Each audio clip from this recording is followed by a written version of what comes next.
आज पढ़ते हैं शेरशाह सूरी। क्या पढ़ते हैं?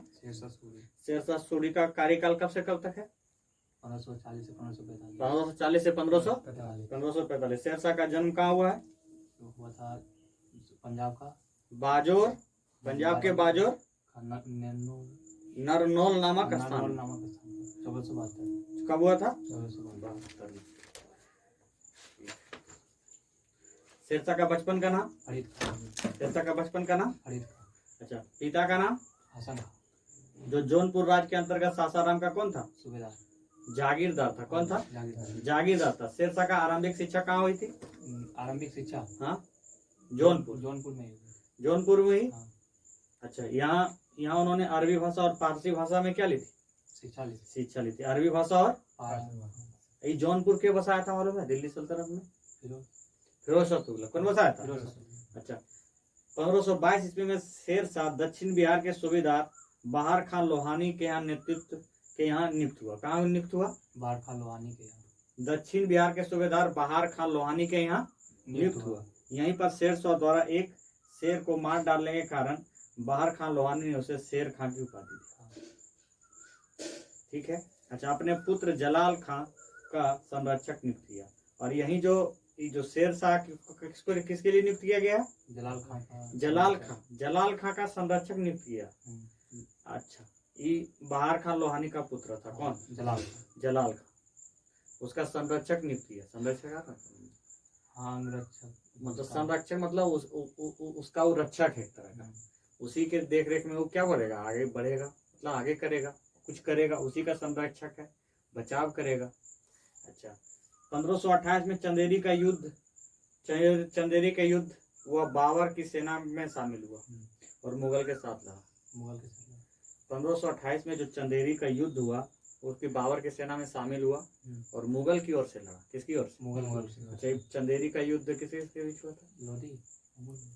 चंदेरी का युद्ध। अच्छा, आगा मेदिनी राय था इसमें। हाँ, मेदिनी राय। बाबर और मेदिनी राय के बीच 29 में आया लोधी। अच्छा, 1529 में घग्गर का युद्ध हुआ था। है? किसके बीच हुआ था? बाबर और मोहम्मद लोधी के बीच हुआ था। अच्छा, इसमें बाबर ने हुमायूं को इसके सतर्क रहने की सलाह दी थी। इसी में क्या बोला था? सतर्क रहने। हाँ, इसी में बोला था कि शेर खां से सतर्क करना। हुमायूं को सलाह दिया कि डेंजर है। उसको समझ में आ गया था। ये बाद में तख्ता पलट कर बाद में हराया था भी। अच्छा, 1530 में शेरशाह ने चुनार उत्तर प्रदेश के किलादार ताज खां के विधवा पत्नी लाड मलिका से विवाह कर लिया और चुनार के किले पर अधिकार कर लेता है। शेरशाह 1530 में क्या करता है? विवाह कर लेता है लाड मलिका जो किलेदार। तो ताज खां की कौन रहती है? विधवा पत्नी। कौन रहती है? विधवा पत्नी। अच्छा, ये सॉलिड इसका एग्जाम्पल था। ना कुछ किए धरे, इसको ताज भी मिल गया उस किले का। उससे शादी कर लिया, बस उसका ताज मिल गया। मस्त क्या है? मस्त दिमाग लगाया, मिल गया। अच्छा, 1539 में चौसा का युद्ध हुआ। 1500 का युद्ध कब हुआ? चौसा का युद्ध, जिसे मुगल सम्राट हुमायूं को पराजित कर शेरशाह की उपाधि धारण करता है। शेर खां क्या करता है? शेरशाह की उपाधि किसको हराने के बाद करता है? 1540 चौसा के युद्ध में हुमायूं को हराने के बाद। 1540 में कन्नौज और बेलग्राम का युद्ध में पराजित कर हुमायूं को भारत से निर्वासित कर देता, मतलब यहाँ से भगा देता है। हालांकि वो भाग जाता है, खुद जान बचा के भाग जाता है। तब ने उसको निजाम खां उसको निकालने में, भगाने में मदद करता है। तो उसको एक दिन के लिए वहाँ का सरदार बनाता है, मतलब बादशाह बनाता है। शेरशाह ने दिल्ली और आगरा पर अधिकार कर 68 वर्षों की उम्र में उत्तर भारत में सूर्यवंश तथा द्वितीय अफगान साम्राज्य की स्थापना की। द्वितीय अफगान कौन होता है? शेरशाह। पहला अफगान कौन होगा? पहला दिल्ली सल्तनत जाओ। हाँ, क्या होगा? बहलोल लोदी होगा। कौन होगा? बहलोल लोदी। अच्छा, अपनी राजधानी कहाँ बनाता है? कहाँ बनाता है? अच्छा, शेरशाह को अकबर का अग्रगामी कहा जाता है। क्या कहा जाता है? अग्रगामी कहा जाता है। अच्छा, शेरशाह के विषय में जानकारी का सबसे प्रमुख स्रोत कौन सा है? तारीख शेरशाही और तोहफाए अकबर शाही। क्या है? जिसकी रचना क्या किया था? अब्बास खां शेरवानी। इसकी रचना कौन करता है? अब्बास खां शेरवानी। अच्छा, तारीख शेरशाही और तोहफाए अकबर शाही की रचना कौन करता है? अभी तो बताए। तब अब्बास, अब्बास का हाँ शेर शाही शेरवानी शेरवानी कौन है? अब्बास खां शेरवानी अच्छा, इसके समकालीन इतिहासकार मलक मोहम्मद जैसी जिन्होंने पद्मावती की रचना की। पद्मावत नामक ग्रंथ की रचना किया। पद्मावत वही जो कि अलाउद्दीन खिलजी अटैक कर देता है।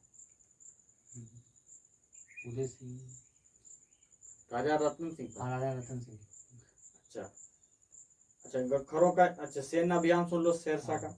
अच्छा, गखरों का युद्ध होता है, गखरों से युद्ध होता है, गखरों से युद्ध होता है। क्या 1541 में शेरशाह का गखर जाति के लोगों से युद्ध हुआ, जिसमें शेरशाह उनकी शक्ति को खत्म तो ना कर सका, पर उनकी रोकथाम के लिए पश्चिम उत्तर सीमा पर रोहतासगढ़ के किले का निर्माण कराया। उसके मतलब गखरों को तो रोक नहीं पाया, लेकिन उससे बचने के लिए क्या किया, एक किला का निर्माण कराया। किला का क्या नाम था? रोहतासगढ़ का किला। रोहतासगढ़ का किला। अच्छा देखो, मालवा पर आक्रमण करता है 1542 में। कब करता है? 1542 में। अच्छा, उस पर अधिकार कर लिया। वहाँ का शासक क्या था? जब मालवा पर शेरशाह आक्रमण करता है तो वहाँ का शासक क्या था? मल्लू खां। मल्लू खां। कौन था? मल्लू खां। कौन था? मल्लू खां। अच्छा, रायसीन अभियान 1543 में क्या करता है? शेरशाह रायसीन पर आक्रमण किया। रायसीन कहाँ है? उस समय मध्य प्रदेश माना जाता है कि शेरशाह ने इस अभियान में धोखे से राजपूत शासक पूरनमल को मार डाला। क्या करा? धोखे से पूरनमल को मार डाला। अब पूरनमल की मृत्यु के बाद राजपूत स्त्रियों ने जोहर कर लिया। क्या कर लिया? जोहर। अच्छा, रायसीना का इस घटना को शेरशाह के चरित्र का कलंक माना जाता है। अब देखो वहाँ, अब तुम राजा को मार दिया, उसकी पत्नी जोहार कर लिया था, अपने आप में तुमको लगे ना कि हम इतना आदमी का हत्यारा है। अगर जोहार कर लिया होगा एक दो, तो फिर राजा भी तो बहुत सारा रानियां रखता था, उसकी रानियां क्या कर लेती? जोहार कर लेती है। अब जब रानी जोहार करती है, उसके साथ दासियां भी क्या करती है? जोहार कर लेती है। जानती है ना कि मेरे साथ क्या करेगा, जानती है कि इसके साथ क्या होगा। इस्लामिक जो रूल आता है उसमें उसका सीधा सीधी रूल है, वो गुलाम बनाता था, दास बनाता था ना। लौंडिया सिस्टम उस समय था। क्या था? जहां भी मुसलमान राज करता था लौंडिया सिस्टम लगा के रखता था। बाद में धीरे धीरे हालांकि सही भी हुआ है। अच्छा देखो, माड़वार का अभियान होता है। माड़वार का अभियान शेरशाह ने 1544 में जोधपुर के खिलाफ अभियान किया। क्या किया? जोधपुर के खिलाफ। अच्छा, जोधपुर माड़वार की राजधानी थी। जोधपुर क्या थी? माड़वार की राजधानी। अच्छा, वहाँ का शासक कौन था? मालदेव। कौन था? मालदेव। लंबे समय तक दोनों के बीच संघर्ष हुआ। अच्छा, मालदेव की ओर से जयता और कुम्मा, दो सेनापति वहाँ जयता और कुम्पा नामक सेनापति शेरशाह को कड़ी टक्कर दी। हालांकि अंतर दोनों वीरगति को प्राप्त हुए। माड़वार अभियान में शेरशाह बड़ी मुश्किल से विजय प्राप्त किया। इसलिए शेरशाह ने कहा कि मैंने मुट्ठी भर बाजरा के लिए समस्त हिंदुस्तान को क्या दिया? खो दिया। प्रीवियस में पूछा है किस अभियान को शेरशाह ने कहा मेरी मुट्ठी भर जमीन के लिए मैंने पूरा हिंदुस्तान खो दिया? क्या बोला था? शेरशाह का था। अच्छा, कलिंजर का अभियान कब होता है? 1545 में। कब होता है? 1545। अच्छा, 1545 में शेरशाह अंतिम अभियान कलिंजर का अभियान है, जो बुंदेलखंड मध्य प्रदेश का अभियान था। क्या था? बुंदेलखंड मध्य प्रदेश में पड़ता है, उसी का अभियान था। अच्छा, कहा जाता है कि शेरशाह कलिंजर के शासक कीरत सिंह की एक नाचने गाने वाली दासी को हथियाने के लिए कलिंजर पर आक्रमण किया था। वो देने से इनकार कर। हाँ, कीरत सिंह उसे देने से क्या कर गया? कीरत सिंह क्या कर गया? इनकार कर गया। अच्छा, इस अभियान के दौरान शेरशाह ने किले की दीवार पर गोला बारूद से उड़ा देने की संज्ञा दी। इसी दौरान एक रिटर्न आ गया, उसी पर उक्का नामक अग्नेयास्त्र दीवार से टकरा वापस लौट आया और शेरशाह के नजदीक आकर फट गया, जिसमें आग लग जाने से 22 मई 1545 शेरशाह की क्या हो जाता है? मृत्यु। कलिंजर अभियान से ही कारण होता है। वो जो अग्निशास्त्र मारता है वही रिटर्न आके इसके ऊपर लग जाता है, इसका मृत्यु हो जाता है। अच्छा, शेरशाह का उत्तराधिकारी उसका छोटा पुत्र जलाल खां इस्लाम शाह की उपाधि धारण करके शासक बनता है। जलाल खां क्या करता है? इस्लाम शाह का उपाधि धारण करता है और शासक बनता है। इस्लाम शाह के पश्चात उसका पुत्र फिरोज खां सिंहासन पर बैठा। कौन बैठा? फिरोज खां सिंहासन। लेकिन जल्दी ही उसकी हत्या मुबारिज खां कर देता है। कौन करता है? मुबारिज खां उसकी हत्या कर देता है। अच्छा, 1553 में मुबारिज खां मोहम्मद आदिल शाह की उपाधि धारण करके शासक बनता है। इसी का प्रधानमंत्री हेमू था। कौन था? प्रधानमंत्री कौन था? हेमू। 1556 में पानीपत का द्वितीय युद्ध अकबर के द्वारा हराया गया था। जो हेमू था ना, हेमचंद, वो इसी का कौन था? इसी का प्रधानमंत्री था। और पानीपत का द्वितीय युद्ध 1556 में होता है। जो अकबर और हेमू के बीच। अकबर और हेमू के बीच। अकबर और हेमू के बीच। अच्छा, अकबर और हेमू के बीच जो जीता है अकबर। अच्छा, 22 जून 1545 को सरहिंद का युद्ध होता है। हुमायूं और सूर्यवंश का अंतिम शासक सिकंदर शाह सूरी को पराजित कर भारत पर मुगल सत्ता को पूर्ण स्थापित करता है। यही है, मुगल सत्ता को पूर्ण स्थापित करता है कौन? हुमायूं। जब उसमें निर्वासित जीवन लौट के आता है 1555 में, फिर वापस ये अटैक करता है, इसको हरा देता है। किसको? सिकंदर शाह सूरी को। और पूर्ण मुगल वंश को स्थापना करता है। अच्छा, केंद्रीय शासन इसका देख लो। शेरशाह पूर्णतः एक तंत्रात्मक शासन पद्धति में विश्वास रखता था। कैसा रखता था? एक तंत्रात्मक पद्धति। अच्छा, संपूर्ण शक्ति को अपने हाथों में केंद्रित रखना चाहता था। संपूर्ण शासन को किसके? अपने हाथों में केंद्रित रखना चाहता था। फिर भी इतने विशाल साम्राज्य पर शासन करने के लिए कुछ भागों पर कुछ लोगों की सहयोग की आवश्यकता होती है। जब बहुत सारा बड़ा जगह रहता है, उसको अकेले नहीं संभाल पाएगा, कोई भी नहीं संभाल पाएगा। इसलिए तो शासन पद्धति को बांट दिया जाता है। आज भी बांट दिया जाता है ताकि अच्छे से शासन हो सके। अच्छा, अतः इसमें कुछ विभागों की स्थापना की, कुछ विभागों की स्थापना की। दीवाने बजारत। यह विभाग क्या होता है? दीवाने बजारत क्या करता है? दीवाने बजारत प्रधानमंत्री नहीं, यह आर्थिक मामलों का देखरेख करता है। क्या करता है? आर्थिक मामलों का देखरेख। अच्छा, इसका अध्यक्ष वजीर होता है। इसके पद को प्रधानमंत्री के समान होता है। इसका पद प्रधानमंत्री। दीवाने अर्ज या आरिज, ये सैन्य व्यवस्था। हाँ, ठीक है, ये सैन्य विभाग से संबंधित है। अच्छा, इस विभाग के अधिकारी को आरिज मुमालिक भी बोलते हैं। क्या बोलते हैं? इस विभाग के अधिकारी को क्या बोलते हैं? आरिज मुमालिक। अच्छा, दीवान ए रिसालत, ये क्या है? ये अन्य राज्यों को पत्र व्यवहार आदि के जरिए संपर्क करता है। कौन करता है? दीवाने आरी तो सैन्य विभाग है। और हम बोल रहे हैं दीवाने रिसालत, यह अन्य राज्यों के साथ पत्र व्यवहार आदि के जरिए संपर्क करता है। एक राजा दूसरे राजा से संपर्क करने के लिए क्या करेगा? पत्र के माध्यम से संपर्क करेगा। उसी का अधिकारी क्या था? दीवाने रिसालत। अच्छा, दीवाने इंसा, ये क्या था? इस समान प्रशासन विभाग था। क्या था? समान प्रशासन विभाग। दीवान इंसा क्या था? समान प्रशासन। दीवाने कजा क्या था? ये न्याय विभाग था। ये क्या था? इसका प्रमुख अधिकारी को काजी बोलते थे। इसके प्रमुख अधिकारी को काजी बोलते थे। अच्छा, दीवाने वरीद, ये क्या होता था? गुप्तचर विभाग। क्या था? अच्छा, इसके अधिकारी को क्या बोलते थे? वरीद मुमालिक कहा जाता था। इसके अधिकारी को क्या बोलते थे? वरीद मुमालिक। अच्छा, प्रांतीय प्रशासनिक व्यवस्था। अच्छा, शेरशाह सूरी का साम्राज्य काफी विस्तृत था, यानी बहुत बड़ा साम्राज्य था। क्या? बहुत बड़ा। अतः अपने साम्राज्य को अनेक प्रांतों में विभक्त कर रखा था।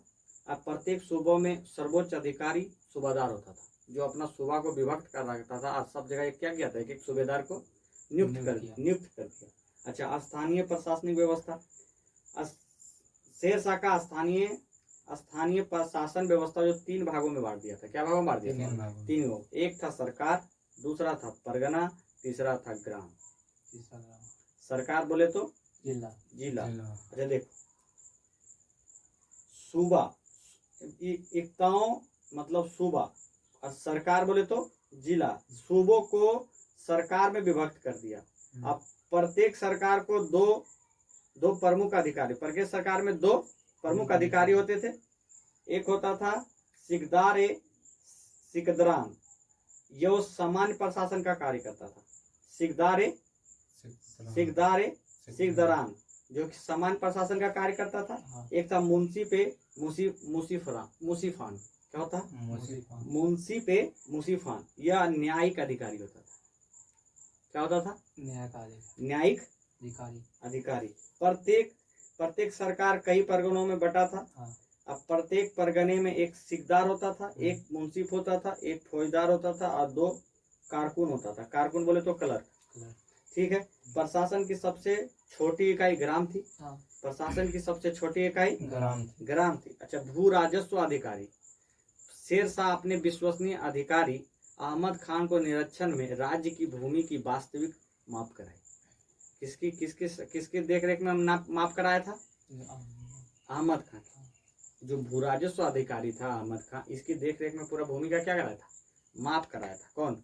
मतलब शेर शाह सूरी। हाँ। अच्छा, शेर शाह भूमि के माप के लिए गज सिकंदरी का प्रयोग करवाया था। क्या करा था? गज सिकंदरी का।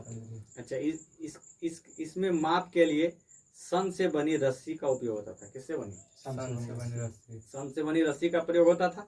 अच्छा, किसानों को शोषण से बचाने के लिए शेर शाह ने पट्टा और कबूलियत प्रथा का प्रचलन किया था। क्या किया था? पट्टा और कबूलियत पूछा गया है। पट्टा और कबूलियत। अच्छा, पट्टा एक राजकीय पत्र होता है। पट्टा क्या होता है? राजकीय पत्र। अच्छा, जिसमें उपज के क्षेत्र, उत्पादन, भू राजस्व की जानकारी लिखी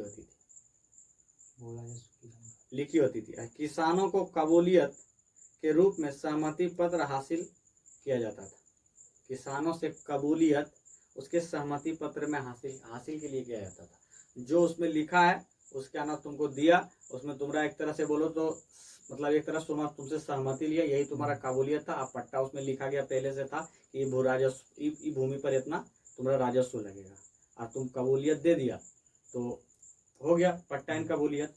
अच्छा, शेर शाह के शासन काल में 1/3 भाग कर के रूप में लिया जाता था। क्या लिया जाता था? 1/3 भाग। अच्छा, शेर शाह लगान व्यवस्था रैयतवाड़ी थी। क्या थी? रैयतवाड़ी थी, जिसमें किसानों के प्रत्यक्ष संपर्क स्थापित किया जाता था।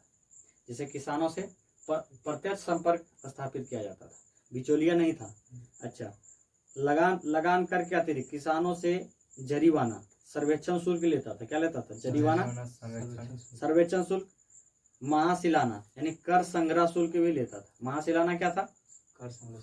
अच्छा, नामक कर भी देने पड़ते थे। क्रमशः भू राजस्व का 2.5% और 5% होता था। भू राजस्व का 2.5% और 5%। अथवा जो जरीवाना में 2.5% और महाशिलाना में 5%। अच्छा, सार्वजनिक कार्य इसका देख लो। शेर शाह ने सड़कों के निर्माण व्यापक स्तर पर करवाए, साथ ही यात्रियों का ठहरने के लिए 1700 सरायों का निर्माण कराया। कितना सरायों का? सरायों का। अच्छा, प्रत्येक सराय के देख रेख में एक सिकदार को रखा। किसको रखा? एक सिकदार को रखा। अच्छा, इतिहासकार कानूनगो ने इस सरायों को साम्राज्य रूपी शरीर की धमनियां कहा। क्या कहा? क्या बोला कानूनगो ने? क्या बोला था? सरायों के साम्राज्य रूपी शरीर की धमनियां कहा। क्या कहा? शरीर की धमनियां कहा। अच्छा देखो, शेर शाह द्वारा बनाई गई 4 सड़कें प्रसिद्ध है। शेर शाह द्वारा बनाई गई 4 सड़कें। जब पहली सड़क बंगाल के सोनार गांव से शुरू होकर दिल्ली लाहौर होती हुई पंजाब में अटक तक, जिसमें सड़क आजम कहा जाता है। जिसे सड़क आजम कहा जाता है। अच्छा, इसी से आगे चलकर लॉर्ड ऑकलैंड ने जीटी रोड कहकर पुकारा। इसे आगे चलकर जीटी रोड के बुलाया था? Lord Auckland. क्या बोला था? ऑकलैंड ने इसी को क्या बोला? GT road. अच्छा, दूसरी सड़क आगरा से बुरहानपुर तक बनाया। दूसरी सड़क कहाँ बनाया? आगरा से बुरहान। अच्छा, तीसरी सड़क आगरा से जोधपुर तक, जो चित्तौड़ तक था। कहाँ था? चित्तौड़ तक। आगरा से जोधपुर होती हुई कहाँ तक जाता था? चित्तौड़ तक। अच्छा, चौथी सड़क लाहौर से मुल्तान तक। लाहौर से मुल्तान। अच्छा, इसका मुद्रा व्यवस्था देख लो। शेर शाह अत्यंत विकसित मुद्रा व्यवस्था प्रचलित किया, जिसमें उसने पुराने घिसे पट्टे सिक्के के स्थान पर शुद्ध चांदी का रुपया जो 180 ग्रेन का होता था, तांबा का जाम तो 180 ग्रेन का कौन सी होता था? रुपया। और तांबा का जो दाम होता था वो होता था 380 ग्रेन। अच्छा, चांदी का शुद्ध सिक्का रुपया जो कितना था? 180 ग्रेन। तांबे का जो रुपया था दाम 380 ग्रेन चलाया। अच्छा देखो, शेर शाह अपने सिक्कों पर अपना नाम, पद, टकसाल का नाम अरबी भाषा और देवनागरी लिपि दोनों में, अरबी भाषा और देवनागरी लिपि जो हम लोग लिखते पढ़ते हैं हिंदी। ठीक है। अच्छा, शेर शाह द्वारा जारी रुपए के बारे में स्मिथ ने लिखा है, यह रुपया वर्तमान ब्रिटिश मुद्रा प्रणाली पर आधारित है। कौन लिखता है? स्मिथ। क्या लिखते हैं? लिखते हैं यह रुपया वर्तमान ब्रिटिश मुद्रा प्रणाली पे आधारित है। अच्छा, भवन व इमारतें शेरशाह द्वारा जो बनाया गया था। जब शेरशाह शासन काल में चांदी के रुपये एवं तांबे के दाम का अनुपात कितना होता था? 1:64। वाह, गुड। कितना होता था? 1:64, माने एक अनुपात 64 था। कितना था? 1:64। चांदी और तांबे का दाम का कितना था? 1:64 था। अच्छा देखो, शेरशाह ने हुमायूं द्वारा निर्मित दीनपना को तुड़वाकर विध्वंसकों से दिल्ली के पुराने किले का निर्माण कराया। जो उसका अवशेष निकला उसी से क्या किया? पहले दीनपना जो बनाया था तोड़ दिया, दिल्ली में किले का निर्माण कराया, पुराने किले का निर्माण कराया। क्या कराया? पुराना किला। इसमें अच्छा, उनमें दिल्ली का पुराना किला एक कोहना नाम का एक मस्जिद का निर्माण कराया। वहीं पे क्या बनाया था? किला एक कोना नामक मस्जिद का निर्माण कराया। शेरशाह अपने साम्राज्य के पश्चिम और उत्तर सीमा रोहतासगढ़ का किला बनवाया था। क्या बनवाया था? ठीक है, गखरों से बचने के लिए। रोहतासगढ़ का किला क्यों बनवाया था? गखरों से बचने के लिए। अच्छा देखो, शेरशाह द्वारा निर्मित सासाराम के मकबरे को पूर्वकालीन स्थापत्य कला का पराकाष्ठा व नवीन शैली के आरंभ का द्योतक माना जाता है। क्या माना जाता है? फिर से सुन लो। शेरशाह द्वारा निर्मित सासाराम के मकबरा पूर्वकालीन स्थापत्य कला की पराकाष्ठा और नवीन शैली का आरंभ का द्योतक माना जाता है। कनिंघम ने शेरशाह के मकबरे को ताजमहल से भी सुंदर बताया। क्या बताया? ताजमहल से भी सुंदर। चलो, शेरशाह खत्म।